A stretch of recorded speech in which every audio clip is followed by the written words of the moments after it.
শ্রীমা ভোর 4টের আগে শৌচ স্নানাদি সেরে ধ্যানে বসতেন।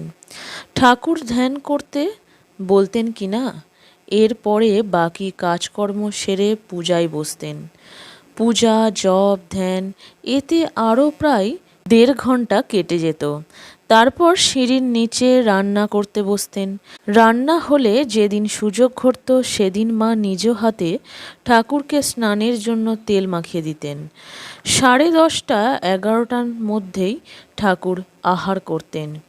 তিনি স্নানে যেতেন। মা এসে তাড়াতাড়ি ঠাকুরের পান সেজে নজর রাখতেন ঠাকুর স্নান করে ফিরে এলেন কিনা। তিনি তাঁর ঘরে এলেই মা এসে জল ও আসন দিয়ে তারপর খাবারের থালা নিয়ে এসে তাকে আহারে বসিয়ে নানা কথার মধ্যে দিয়ে চেষ্টা করতেন যাতে খাবার সময় ভাব সমাধিস্থ